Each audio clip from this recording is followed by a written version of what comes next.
Dr. Rodriguez, welcome to Constituting America. He also is an author of one of our essays in the 90-day study. So we are especially excited to announce the recent launch of our 14th annual History Holds the Key to the Future. And our study is entitled The Genius of America, A Journey into Our Republic, Alexis de Tocqueville's Democracy in America. And there will be links to that in the Q&A.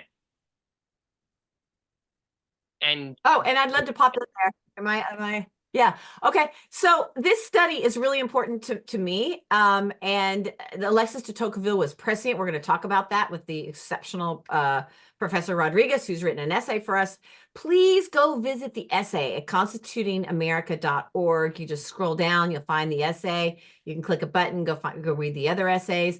But I'm encouraging everyone to come blog with me. Actually read it. It's so important. These essays are phenomenal based off this phenomenal book. So spread the word, light a candle one at a time. Maybe we can get some other people actually joining us for our blog and actually reading the article. It would be wonderful. We have a lot of people that already do, but I'm encouraging for more. Also want to talk about Giving Tuesday. I don't know that there's an optional button on there, but one of the things I think would be really cool is to be a monthly donor, be a patriot, and give $17.76 a month, $17.76 a month. So I encourage you that if you don't want to do 50 or whatever it is on Giving Tuesday, join us as a monthly donor. You can just go to our regular donate button.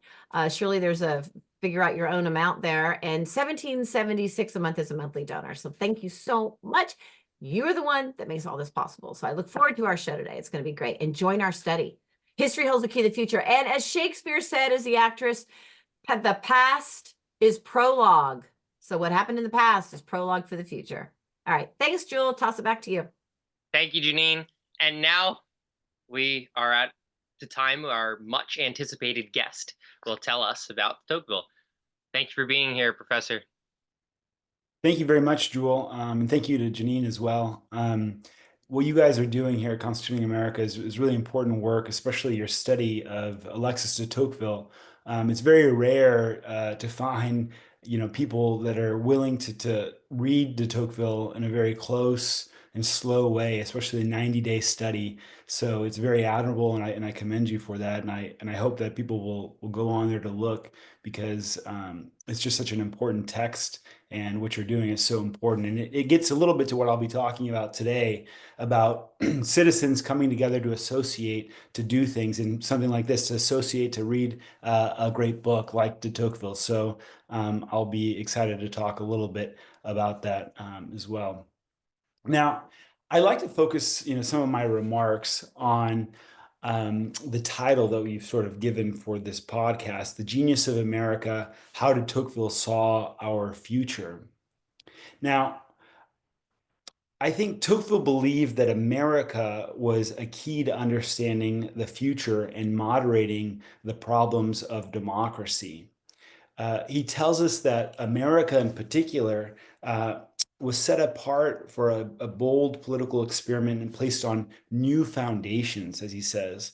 He says that America was the place where, for the first time, theories until then were unknown or considered inapplicable.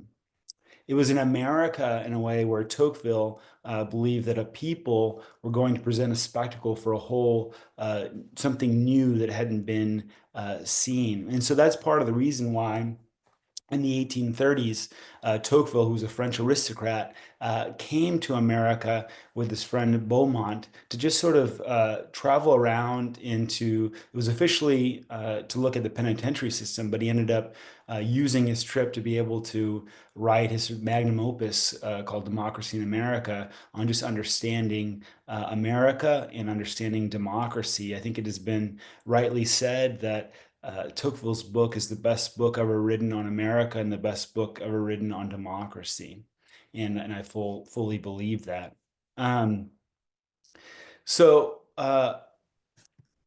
It's in America in many ways that he saw the sort of the political theory and the practice of America sort of showed some of the remedies for the problems or maladies that democracy brought about.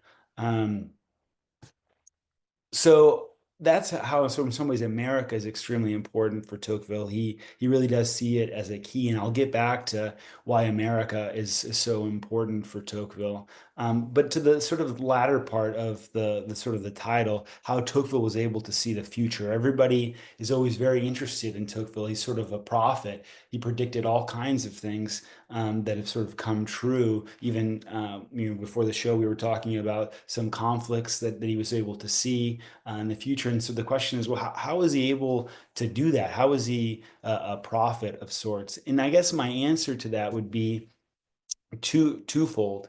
The first part is that he was a political philosopher.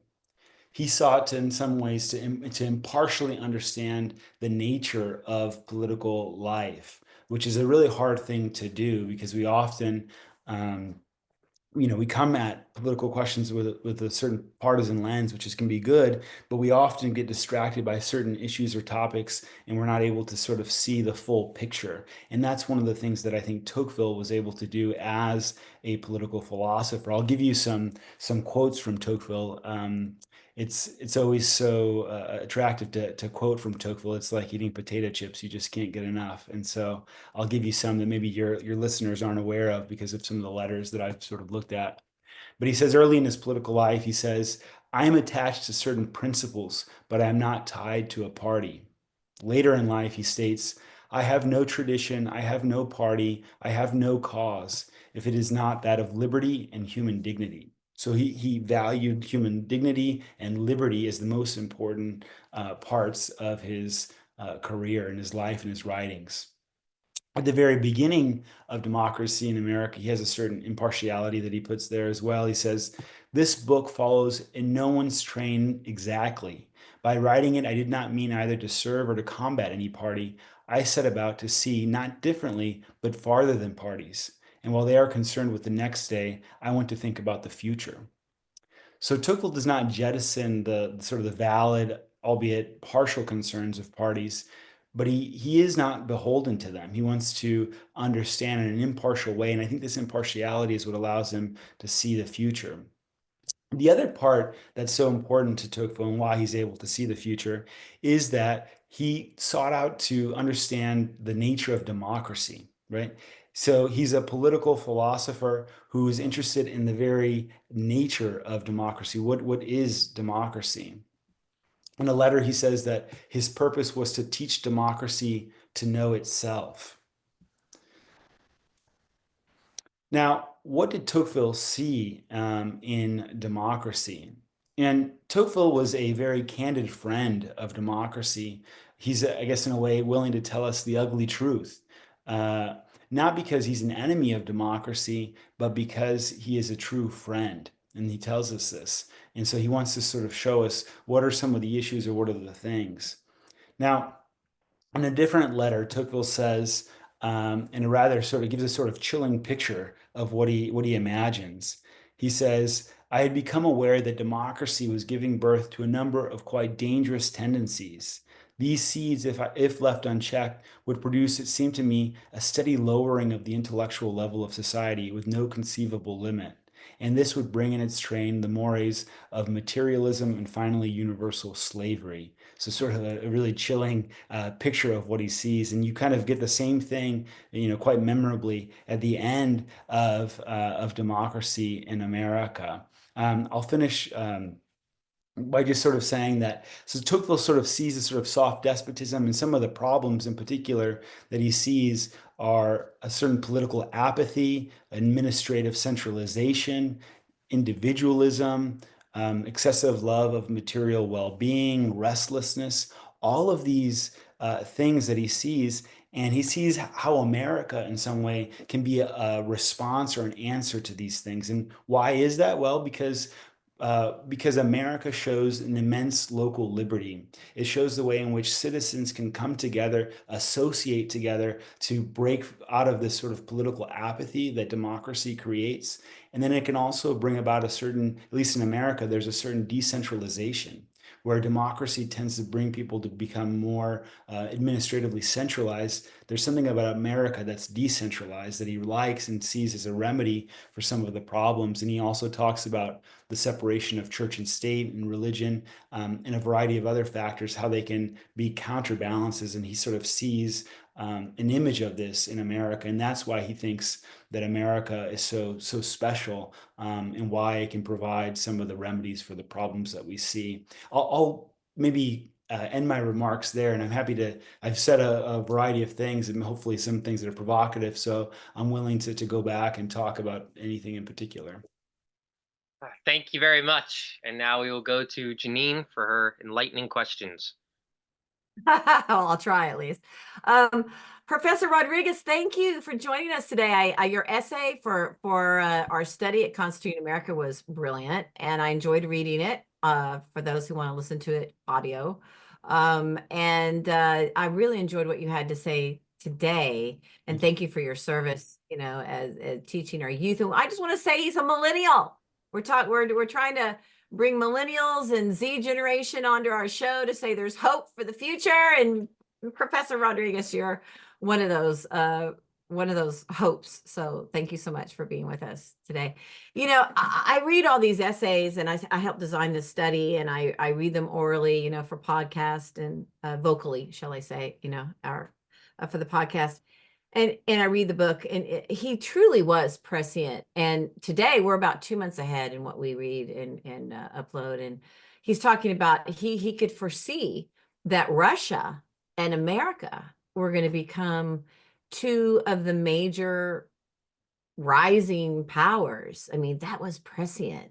He predicted the Mexican-American War in the 1840s and things of that nature. I just think that there was something about the fact that he could come over to America as an, aristocratic Frenchman, and juxtaposition what their republic was, which was, Napoleon, a dictator, telling the people what they should believe. That was their idea of kind of Napoleon was before him, but I mean, they were still kind of dealing with these vacillating republics, and then these kings and leaders that came in and said, we're gonna steerhead your republic. But he talked about America's republic is just this kind of new philosophical individualism. And in one of the essays, starting in volume 2, he's pining over the fact that Americans really don't study philosophy. Whereas in Europe, they're all sitting around thinking about philosophy, and they're thinking, but we are more of an industrious people that are very sort of we're not as cerebral as we are workers. We just get out there, and our philosophy is in independence and liberty and self-government and self-efficiency. So talk about that a little bit, because it's just so refreshing to see his perspectives of America and how he could see that we were different. We had our own, what do you think he believed our own philosophy was here in America? Yeah. Thank you very much, Janine, for that question, and then also thank you for sort of highlighting the fact that I'm a millennial in a way. This is one thing that I really care a lot about, is making these great books accessible to everyone, and especially younger generations, that sometimes they think, well, these books aren't really that interesting or boring, but once they start reading them closely, they realize how interesting they are. And that's why I think your study is so important, because it sort of shows the richness of the text. And so thank you very much for that. Your question about, especially when he talks about sort of the philosophical method of the Americans, and he does sort of praise the practice of the Americans in some ways. They're not too navel gazing, and they're willing to kind of, whenever there's a problem, a tree goes down, they don't call a bureaucrat to come pick it up. They knock on doors, and they associate, and they get together, and then they remove the tree themselves. And that's what he sees, that sort of can-do attitude about Americans. He really likes that a lot. But the one thing that he is sort of concerned about, that he sees in democracy in general, is the lack of trust in authority. And in some ways, that's a good thing. He thinks that there's a healthy skepticism of authority, and that's really important, and he likes that a lot in America. But the only thing that he is kind of worried about is that sometimes in a democracy, people will get rid of any authorities. And so think of authority in a good sense. So like, your parents, or your pastor, or your priest, or your rabbi, or, whoever might be in some ways a guiding intellectual force for you. In democracy, you're kind of naturally led to get rid of those authorities and think that you can think for yourself. But the problem is that thinking for yourself is a really hard thing. You have to do a 90-day study. You have to take the time to really read carefully and think through it, and not just sort of try to come up on things on your own, because sometimes you can be susceptible to the tyranny of the majority, to the opinions of other people. We sort of see on social media how it's very easy to be misled about things, and so it's a really difficult thing. So Tocqueville in some ways wants to say that authorities can be a good thing when it's your parents, your country, those can be good authorities for you, and that we shouldn't just simply get rid of them.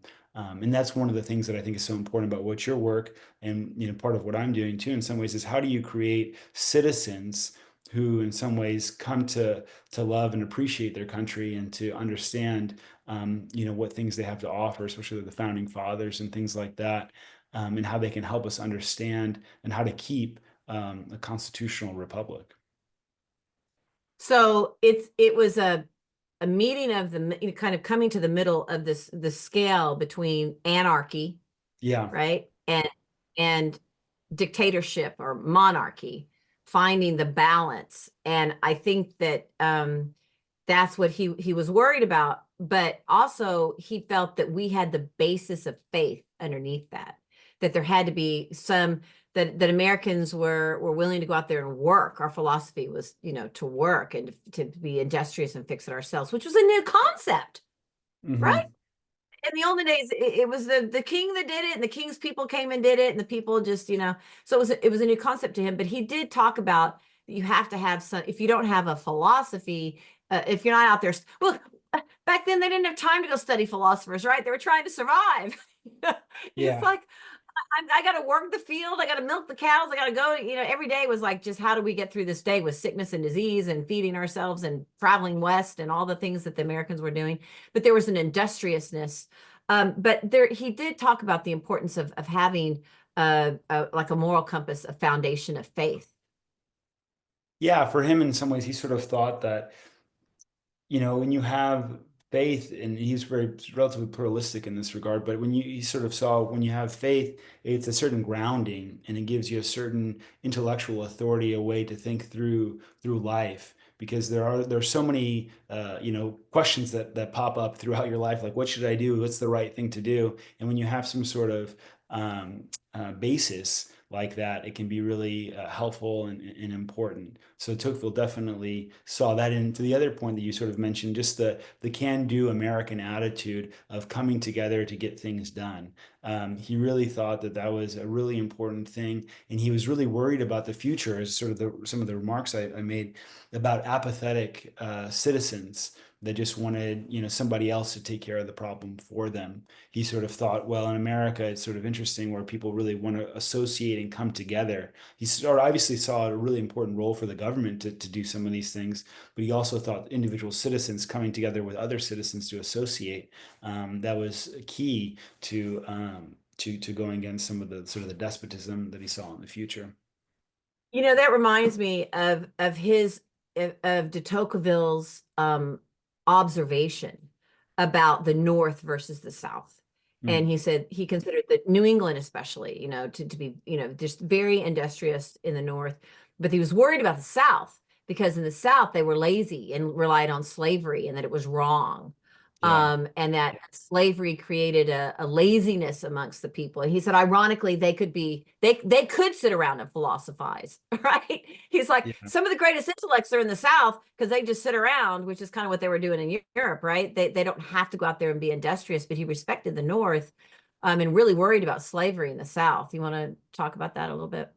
Yeah, I mean, he thought that slavery was just dehumanizing and extremely a great injustice in general. But he also thought that, yeah, it was a problem because you relied on other people to do things for you. Leisure is important, as you sort of said, but it has to be oriented towards the right thing, not oriented towards sort of enslaving people and just making more money. And he was really sort of horrified when he went through the South and sort of saw some of what was going on there. But yeah, that was a real problem.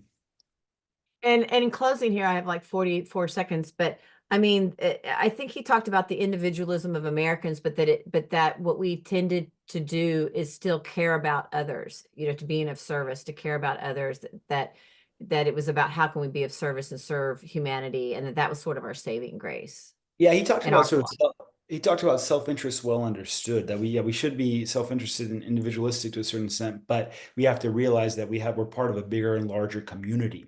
And so we don't want to just simply withdraw into our own little family and not be concerned with the future of our community. We have to still go out, and that's in some ways that there's a certain individualism that's problematic, which is where you're apathetic and don't care. Exactly. So yeah, we got to care about each other. All Yeah. right. Okay, I have to pass. So I'm going to pass back to you, Jewel. Yes, And thank you thank so you. much. Thank you, Janine.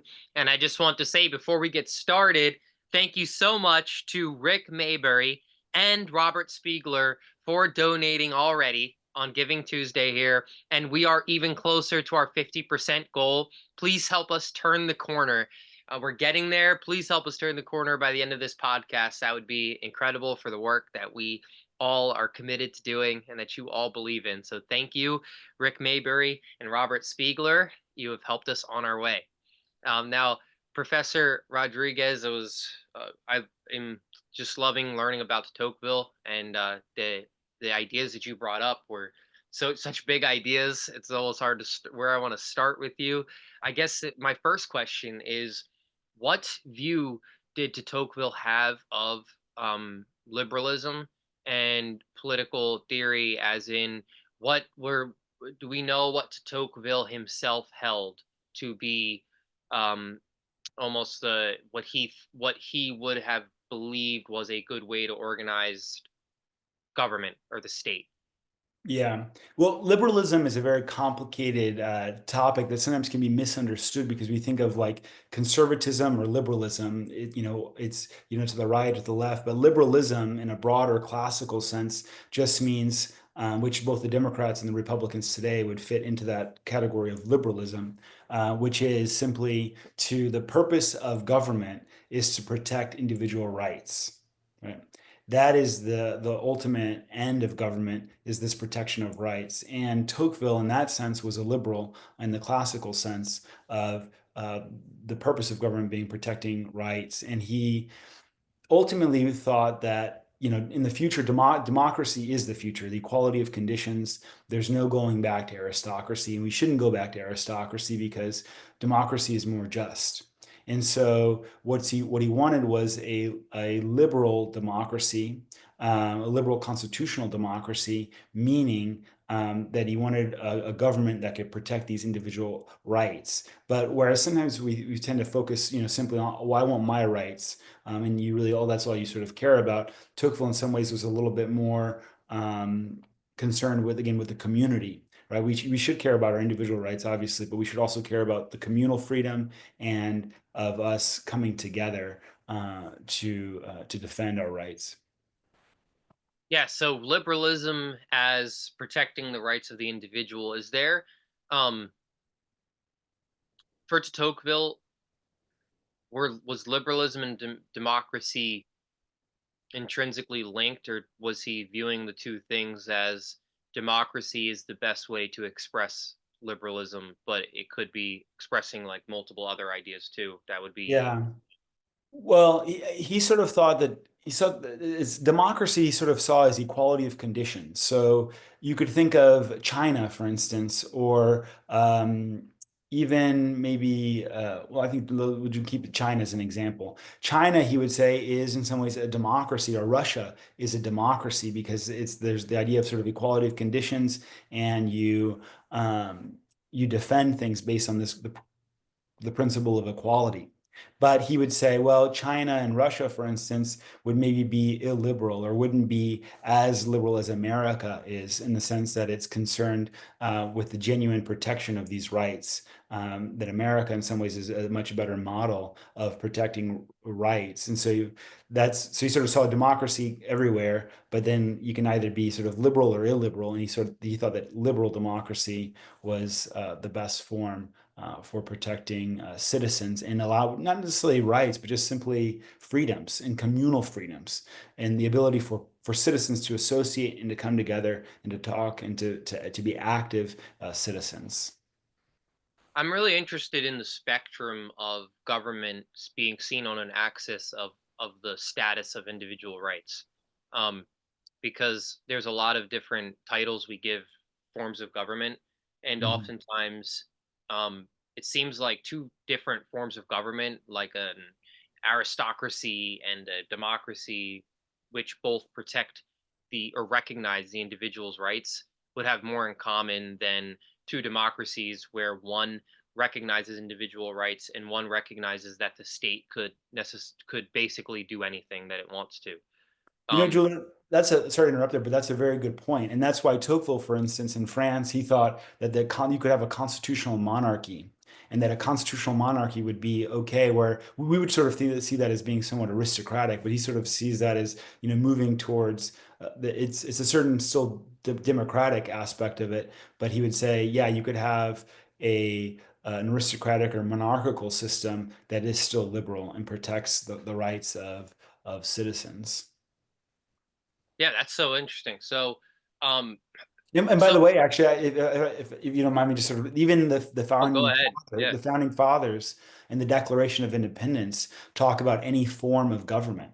So they talk about it doesn't really even matter what type of form of government it is, it's so long as the protection of rights is central.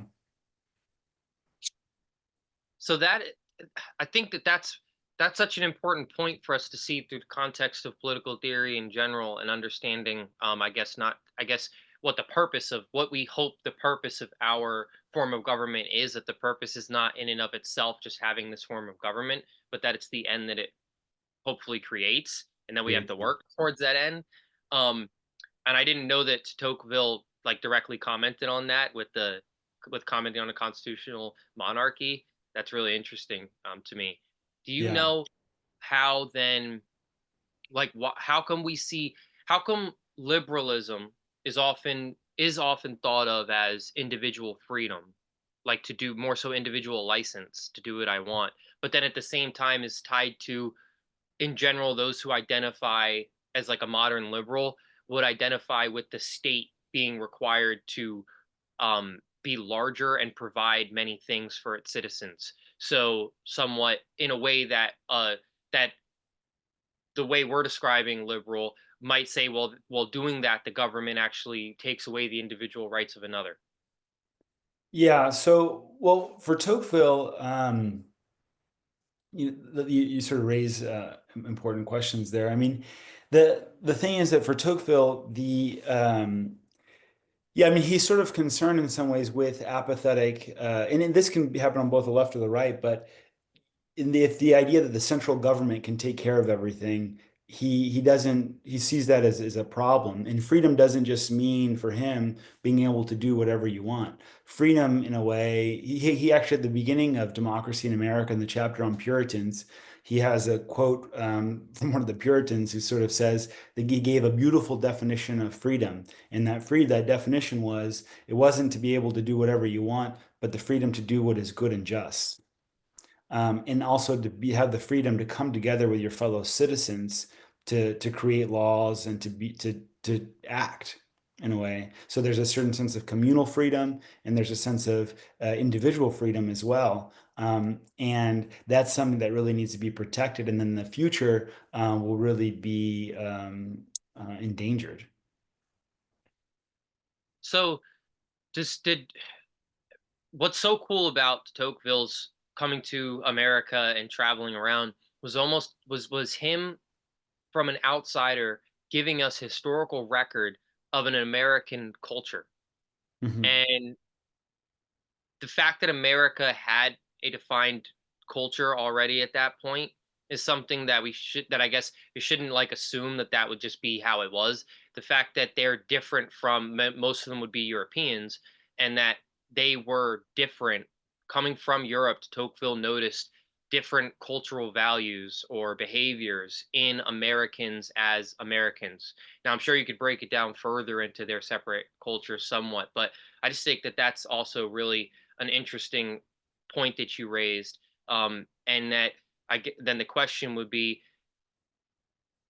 would de Tocqueville think that that cultural, like, those cultural values, that cultural drive, or whatever that came from, existed, like, where would he think that came from the form of government, from that's what created the form of government, or are those two things one, are they two? Like, how would he's commenting on these cultural values and the cultural behavior in the American people, um like, where does that come from, and then how do we, ignite those positive virtues in ourselves as a community? Yeah, well, I mean, he sees that there's a specific, I mean, that's what I sort of mentioned at the beginning, that he saw America being built on sort of new foundations in a way, and that it was interesting because you could go back in time and see America from the very beginning. He says it's sort of like a child. You have to go back and see, and that America is one of the few places where you can go to the very beginning, to the origins, and to see. And so he looks at specifically the Puritan origins, and he sees how there were people coming from England that were relatively in the middle class, and that they were all sort of relatively equal and free, and that they were concerned with questions of religion and a variety of other things, but that there was sort of a unique culture. Although, and as Janine sort of mentioned too, there's a unique culture in the South. There are all kinds of different cultural elements that Tocqueville saw, but he also saw the way in which democracy itself would sort of shape the culture, for both good and bad. Amazing answer. Thank you so much, for that. That was so much fun being able to ask you those questions. And I'm going Thank to you, pass Drew. to Maze. But right before I pass, I want to tell everybody, please, check out the link in the Q&A to get to the Giving Tuesday page, or you can go right on to Constituting America's homepage and click on that big red button that you saw. We are already closer to our 50% goal. We are so close now. We are at 46%. Help us cross the finish line in this next 20 minutes before the show ends. So please help us get to 50%. Thank you so much, Professor, and on to Maze. Hi there, Professor. Thank you so much for today and for your time. You've talked a lot about just like community and sort of that balance of individual responsibility with that larger group that you're a part of. What were de Tocqueville's thoughts on like sort of where that community needed to start having sort of governance? Where were laws starting to come in place? Was it a big federal government? Was it at the state level? Where did he kind of see that individual rights needed a little bit more direction to have them hold together? Yeah, well, it's interesting. Thank you for your question, Maze. But at the very beginning of democracy in America, he talks about the need to go back to the town, and that you look at the local town, and then you look at the county, the state, and then you can look at then the federal government in a way, and that's how you. But it's in France, everything sort of comes from a top-down bureaucratic system, but in America, in some ways, it's much more decentralized, and so there's a need to go to the local level. Now, Tocqueville also saw, well, this is really good, but also there's some problems with that. And that's the great thing about Tocqueville. He's always sort of able to see the different angles on things. And he said, well, yeah, these local elements are really important and good, but he also saw a role or a place for the federal government to be able to ensure and to protect those rights, of individual citizens that we get somewhat in the 13th, 14th, and 15th Amendment later on.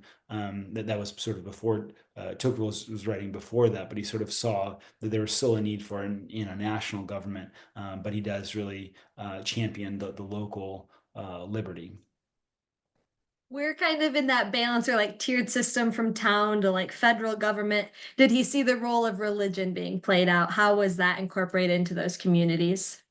Yeah, I mean, he saw religion as being a really important and sort of fruitful thing for America. And in particular, he saw the separation between church and state as being vital, because in some ways in France, the church and state were united in the past. And with the revolution, a lot of people wanted to get rid of religion because they saw it attached to the old regime. And he says, well, what's so good about America is that there's this separation. And he says that religion doesn't need the sort of entanglement with the political power. That obviously political power or leaders need to realize and understand the significance and importance of religion, but they can't really force it on people, because a religion's ultimate attraction comes from the very fact that we're human beings and that that someday we'll die and that we have these concerns about the afterlife. Religion has its power in the human heart. It doesn't need to be attached to the state, that there needs to be the separation. And he says that's part of the reason why religion flourishes in America. And he sort of thinks that this is a good thing. Do you think that flourishing of religion in America contributes to the success of the democracy? It like kind of the morals align with the way that the government should be run in any way? Yeah, I mean, especially he thinks that religion is extremely important for democracies and especially in America because especially some of the maladies that Tocqueville foresees, sort of the excessive love of material well-being, for instance. And he sort of says, well, religion is really important in America because, on Sunday, everything stops and citizens have to think about their soul, and they have to think about the afterlife. And he says that's really important and good and something that you see in America, and that's part of the reason why actually he calls himself a new kind of liberal, or somebody that's a little bit different because he's concerned with the human soul, and he's concerned with the souls of citizens and how they need to be nourished. All right, I kind of want to hop back to something you and Janine were talking about earlier. You Yeah. mentioned the tyranny of majority, living in a society that wasn't filled with social media, wasn't necessarily cancel culture yet. How did he kind of view the tyranny of majority in that time period, and what effect did it have on the government? Yeah, I mean, he was really worried about the tyranny of the majority because he said, well, it's very individuals, because democracy, and especially in America, it's so big, but you can feel very isolated and small. And whenever a particular majority grabs onto an opinion, you can feel like you can't really voice your true thoughts. You have to sort of have self-censorship in a way. And Tocqueville was really concerned about this and worried that people would feel like they couldn't really express or articulate what they truly thought, and there wouldn't be any real genuine independence of thought. Now, as you mentioned, sort of social media, I think in many ways technology has sort of compounded the problem in a way. Technology is both good and bad. I mean, we're on technology right now. This is good in that sense, but then it's also bad in the sense that it can catch really fast. And as you said, people could be canceled, or a variety of different things could happen. And Tocqueville would be really concerned and worried about that. How did Toqueville sort of propose mitigating those problems, the tyranny of the majority? Yeah, that's a good question. That's something that I'm still like trying to think about. He doesn't give, that's the thing. I mean, that's sort of what I love about Tocqueville is he makes you sort of think for yourself. He doesn't give you all the answers. He'll say, well, these are all these problems, and then later on he'll talk about some of the remedies, but he doesn't give you the answers. And as far as the tyranny in the majority, um, I think in some ways the protection of individual rights, I think in some ways is part of it. Like for instance, in our Constitution, we have the protection of free speech, of religion, and these types of things. And so those are ways in which Americans try to think through some of these problems, but it's not. He doesn't give um, a fully laid out answer to how to solve that problem. It's up to us, the living, to think about these problems and how to try to find a solution to that. Darn it, we always want just the perfect answer. That's a bummer. Were there any of de Tocqueville's predictions or any of his thoughts or ideas that maybe don't hold the same relevance today because of how we evolved? Or do we find that what he said was always relevant? Well, I would say I think Tocqueville was very prescient and always sort of had a real sense of things that were happening in the future. But sometimes he was wrong. I mean, this is part of, he sort of speaks in ambiguous language, and sometimes says things that don't necessarily come true. I mean, one example that I can think of just off the top of my head, I mean, he was obviously really concerned about slavery in the South, and he thought that there might end up being sort of a race war. He didn't necessarily see like Abraham Lincoln, for instance, coming to power and the Civil War. I mean, he sort of knew that there was trouble on the horizon and he was really concerned about it. But he had really dark sort of predictions about what would happen. Obviously, bad things happened during the Civil War, but I think ultimately with Lincoln sort of rising up and it came to a better outcome than I think Tocqueville originally thought. It's always good when things go better than you worst expect. Yeah. You had mentioned some of his predictions earlier with Janine. Were there any others that you found particularly important, or just it was incredible that he was sort of able to lead to those predictions, I guess? Well, I think one that especially resonates with college students today is this question of restlessness. Why are we all so restless? And Tocqueville's examination of democracy in some ways gives us certain insights into why we, in a democracy, in a way, we're all equal and we're all equally capable of achieving different things. And so our imagination is sort of expanded. In the future, in the past, when you were, maybe you lived in a tribe or something like this, you cared about going to hunt a deer, and that was what you were focused on. Whereas today, it's like, well, what am I going to do with my career? How am I going to get my CV better? How am I going to get that job that I want? And how am I then going to buy, X, Y, and Z that I see on TV? And so there's a certain sense of a restlessness that I think Tocqueville was aware of and saw how democracy might push us in that way. And he gives us some answers to how to deal with that. But he was, I think, very aware of that. And I think that's what students often find so interesting about him. One of the very many things. Can you briefly share maybe one of those answers, or a part or piece or a quote that kind of contributed to that discussion on restlessness? Yeah, well, one of the answers that he gives is kind of what you were concerned with, Maze, was this question of religion. Um, by sort of maybe reading the Bible or thinking about, your soul as opposed to thinking about what you want to buy next. That in some ways was a certain counterbalance to this restlessness that Tocqueville saw. Oh, well, thank you very much for your time. I super appreciate it. Thank you, Maze. Okay, we are coming towards the end of our show. We have great audience questions. We also have some others to recognize. And I would like to recognize some of the students that are watching. So Hope Mucklow watching with a homeschooled student, and Brianna Willis has 14 Hamilton High School students watching. So thank you so much for watching, students. That's amazing. And I also would like then to pass to Janine for some more comments, if she's ready. Hi, I just wanted to step in about the tyranny of the majority discussion that May's fabulous questions and Jewel and Jordan are always fabulous. And Professor Rodriguez, the tyranny of the majority, we think about that a lot.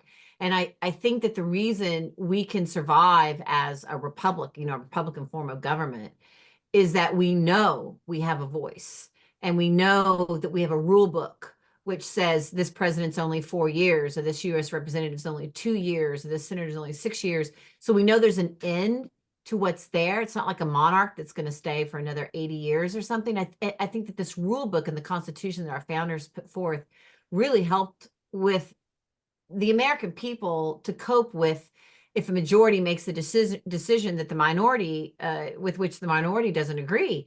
And I'm glad you touched on it, Professor Rodriguez, about the First Amendment rights, because I think that we call it RAPS when we give our speeches. It's an acronym for religion, assembly, press, petition, speech. But those are the tools in the toolbox that are really there for the minority: speech, petition, assembly, press, to be able to step up against the majority. So I thought you might just want to reiterate that a little bit, because I think that's what's so fascinating about America. And then I want to toss it. So this is just like a 15-second answer. But I just wanted to So, reiterate. exactly. Tocqueville thought that the founding fathers and the Constitution was so important because it gave us, exactly as you mentioned, sort of these tools to fight against some of these problems that democracy produces. And the First Amendment. I think it's such an important amendment that we're still talking about and thinking about what does the First Amendment mean, and it's complicated, but he sort of saw that as a really important answer. And the Constitution, as you said, is a fair set of rules. And we can thank the anti-federalists for that. The Federalists were Alexander Hamilton, John Jay, James Madison, who wanted to ratify the Constitution, but it was the anti-federalists that came in, Brutus and whatnot, and said, wait, we got to have these rights. And then Hamilton was like, but we don't take them away from you. And you're like, yeah, but you got to establish them. And I think it was that debate, right? It's sort of like the Connecticut Compromise. It's so brilliant in America is for us to be able to come together and debate, but also to accept. But we can accept results because we know we have tools, right? And we know we have rules in the Constitution. Yeah, the civil debate is something that Tocqueville really admired in America, and that's what he sort of says in Democracy in America. Whereas in France, there was a revolution, but in America, without a drop of blood, we changed and created a constitution, and through debate. I mean, that's something that's really amazing, and it was a really propitious moment. That's a remarkable thing about America. I'm going to toss back to Jewel. And also, the changing of the guard, so to speak. When one president turns it over to another president, they were in absolute awe of that here. When Washington gave it to Adams, or Adams gave it to Jefferson, that there wasn't a bloody revolution. So we can be proud of all this. Yay! Okay. I'm tossing back to Jordan, Jewel. You're right. Thank you. We should be. That should be something to celebrate. And that's part of why we all do what we do. That is remarkable. I want to tell the audience that we've got to thank Mark DeRoba for donating on this Giving Tuesday and helping us get even closer to our goal. We are so close, audience. Please help us reach that goal. We're so close. We can definitely do it with all of you. So help us reach that goal. I'm going to ask some audience questions here. So we're going to start off with a student question from Brianna students. They had a question about de Tocqueville's comments regarding equality, and his comments on the push for equality might lead to the possible decline of freedom. What are your thoughts on that, and what does that mean to a student listening? Yeah, that's a very good question, and thank you for that question from the student. There's actually a chapter in Democracy in America in the second volume where he talks about the excessive love of equality and how, oddly enough, that this over concern with equality can take away from this concern for liberty.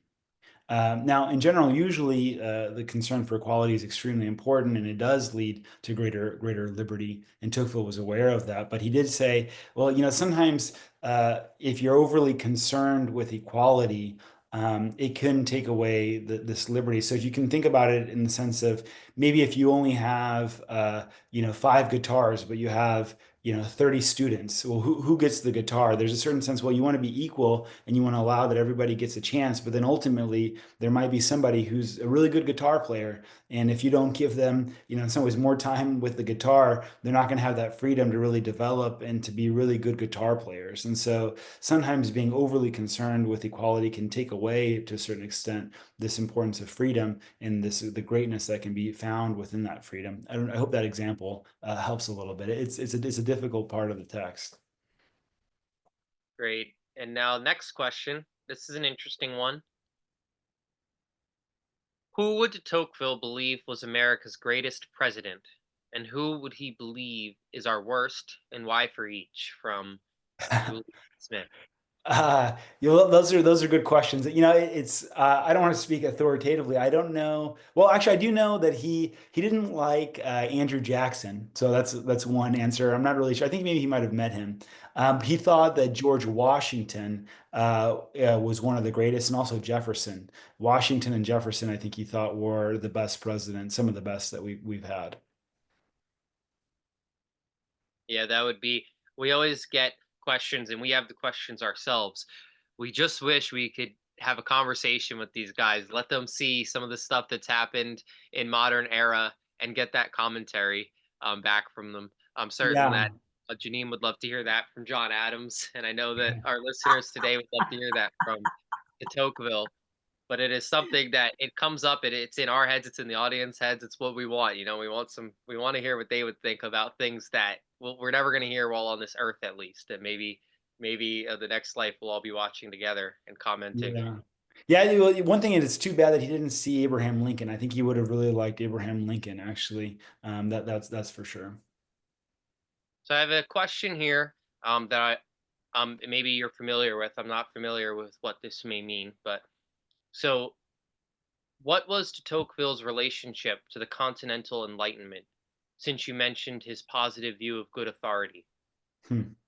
Yeah, that's a really good question. I'm actually working on a chapter in my book called sort of a new Enlightenment thinker, because oftentimes the Enlightenment sort of thought that, well, religion or any sort of authority in our lives was a bad thing. And you need to be able to get rid of all of it and be sort of self-creating in a way.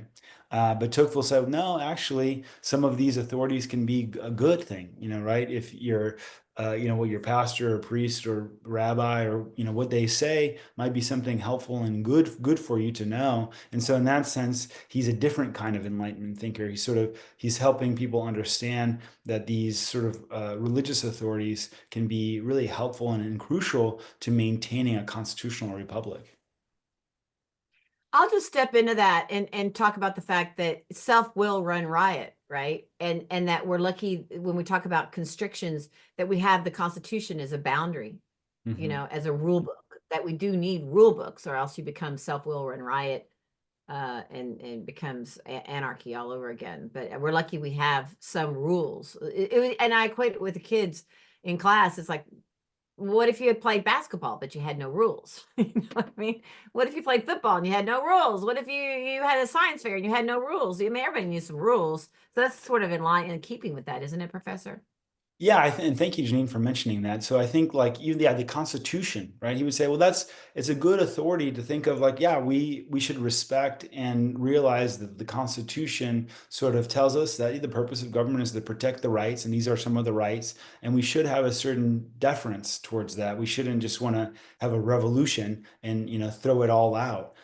We should have some deference towards that, and I think that that's kind of what Tocqueville's getting at, is that these authorities in that sense can be good. And then we have the amendment process. So we Yeah, could change. exactly. All right, back to you, Jewel and George. Okay. So I have another quote that an audience member would like you to comment on. So, did de Tocqueville say the hand that rocks the cradle rules the world? Can you comment on his view of women? And did he say that? And what did he say and witness during his time in America?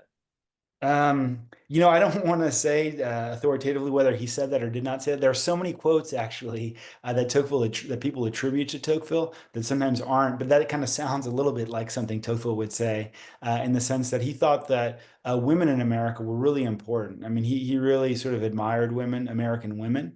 And he thought that that was part of the sort of the key to the greatness of America, is how special the American women were, and he really sort of saw that as key. And part of it is just like he was talking when I mentioned about the founding of America, going back to the origins. If you really want to get to know the person or who they are, you have to go very back to the cradle to look at what are the first words, the first things, the way that they're educated, and the fact that women and men in America who sort of educating and thinking about children and the family is crucial. And he thought that Americans thought about the family much more than Europeans at the time.